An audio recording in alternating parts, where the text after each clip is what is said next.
Hello and welcome. I thought I can maybe start practicing a little bit more than I did, and usually I don't do it in English, and I don't think that doing it in English will, well, make me worse in German. So that's why I can also practice a little bit and share what I'm doing.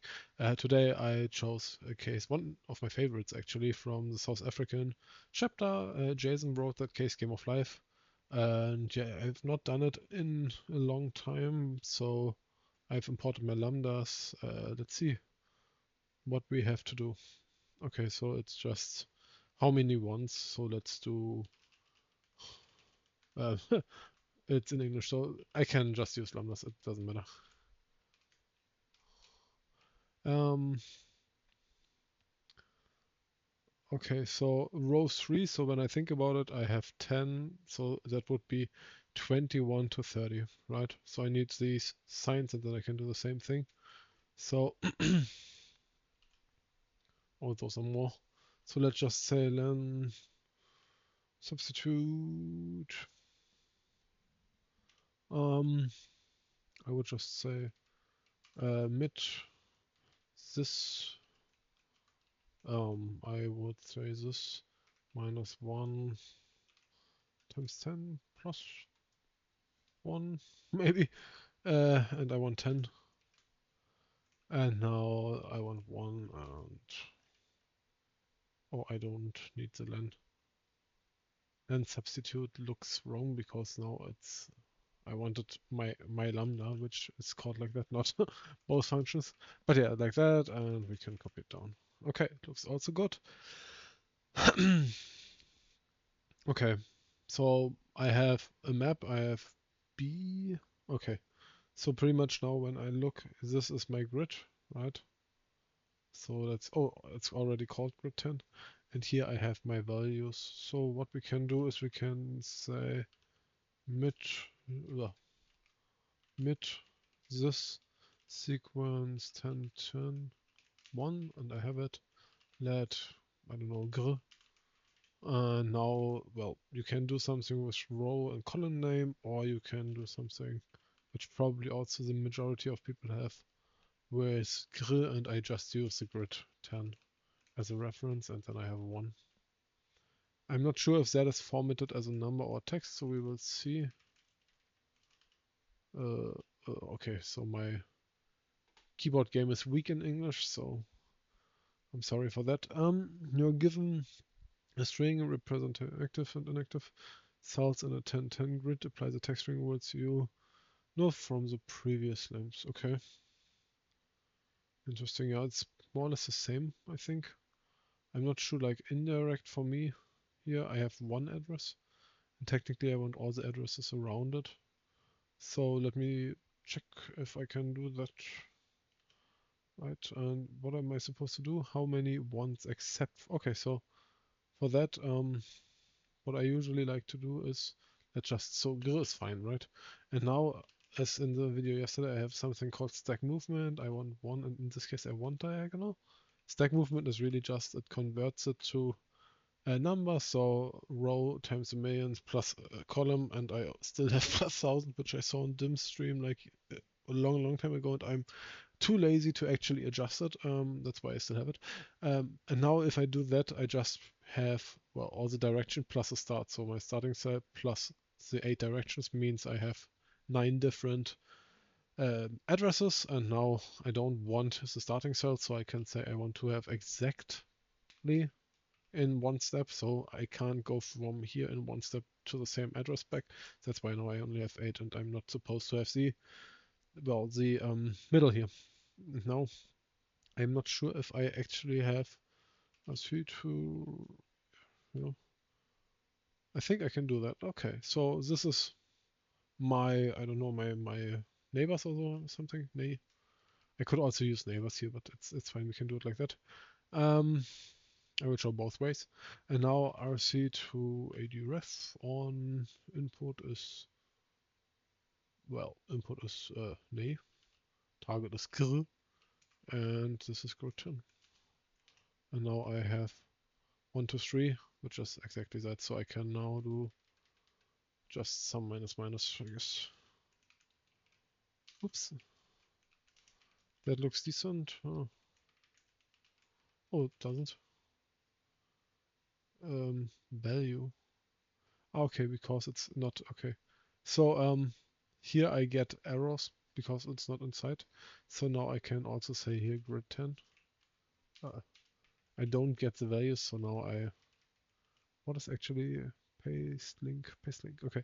So what happened is stack movement just stacks, meaning if I'm in the second row, I also go up one, which is not part of the grid anymore, so I get a value if I use my lambda, which wants to extract it from the grid.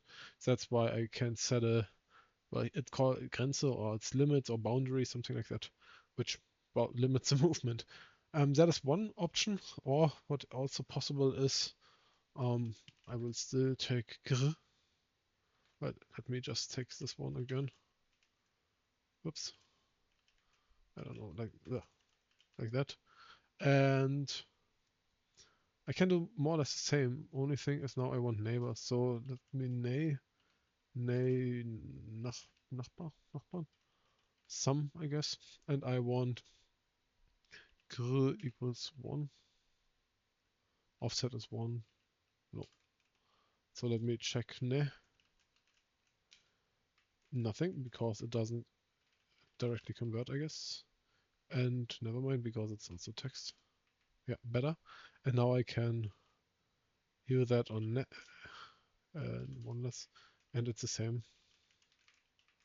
So I guess that's also a solution. So here, pretty much what I do, I can take different steps, neighbor, my neighbor or Nachbarn, so neighbor sum pretty much it's called. Well, here I always go out in, well, I don't know how to call it, in a circle. So I start here and then I go out 1 and 1 like that. In the other lambda, I can do like steps the way I want to do them. But yeah, that's pretty much it. So now, okay, we actually have to apply rules now. You're giving starting cell.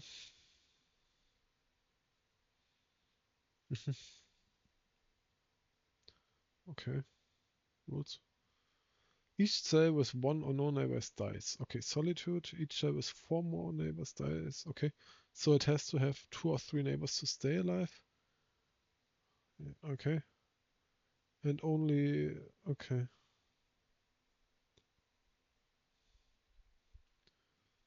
Okay. Number of neighbors. So we can just say if. I don't know. Let's just say median. This 2, 3 equals this. Right. So if the median is if you sort them, the middle one. So if the median, if it's between 2 and 3, and there's probably a better way. But let me just do it like that. If it is a median, then I know that it's, well, alive if it is already active. So if it's 2, it stays alive, and if median, hmm, I don't know. Let's just do it differently. If 3, if z equals 3, then 1, and else if this if this is active, not active, no, well, active, and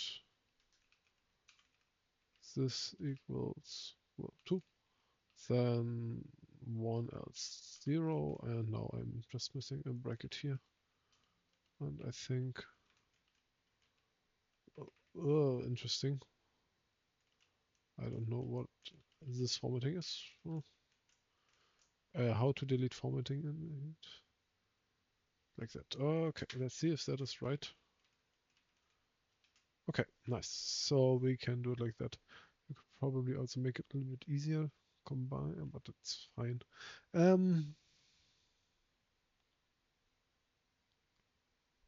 Okay. So pretty much what I want is I'm using this because this is quite fast, I think. Now I have my ne, which is neighbors, right? So now I know when I look at the grid 1, 1, okay, it's a little hard to see, but if I have the first 10, then I have 2, which are the neighbors, I guess, if I would be right, but 1, 2, 3, 4, 5. Okay, so those, and this is the neighbor of those 2, meaning 1, 1. So that is fine. And now I'm just, well, applying this one. So let's just go here, and then I have more than 1, so I would say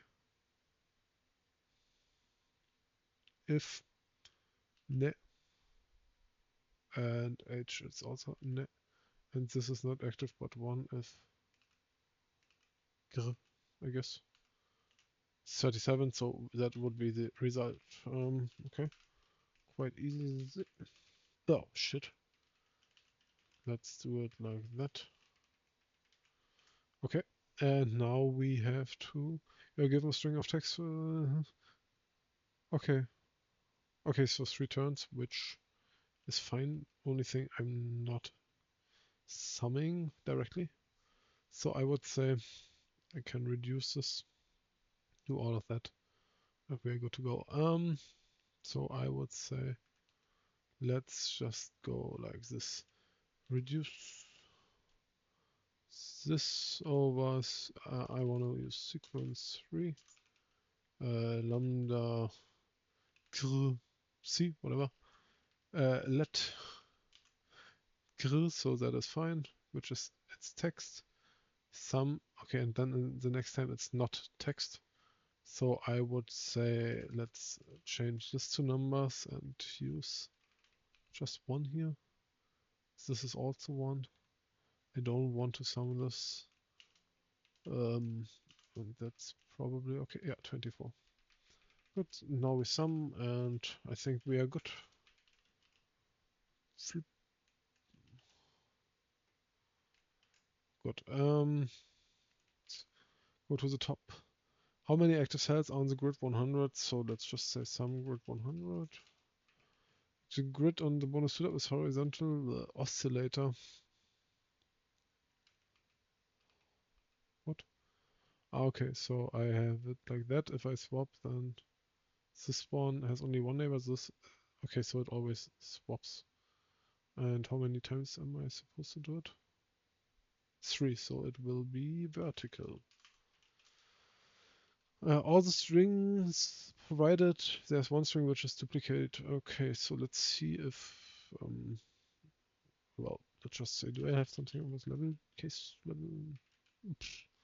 1 to 7, I have no clue. Is, yeah, that looks good. And now which one is duplicate? So, count is probably the easiest. Oh, I think I did a dot. What? Okay. So I want to, well, in values. So this seems to be the one which is duplicated. Okay. How many active cells are in all the text strings provided? So just the sum of all of them. Okay. So let's see, is it all aligned? No, it's not. It's not. Okay, so well, technically it is. I don't know, which is probably fine. So let's just then substitute this 1 in total. It's 5090, but when I'm not wrong, I saw 1 here, so it's 5089. Yeah. Using grid 100 with SAC too. Okay, so then I think it's just the same we did here. Okay, so we have to adjust. We just take grid 100, and I think we are doing 10 steps. Okay, that's it. So quite easy, I think, but really enjoyable. So yeah, thanks for watching. And Jason, where are you? Thanks for a great case.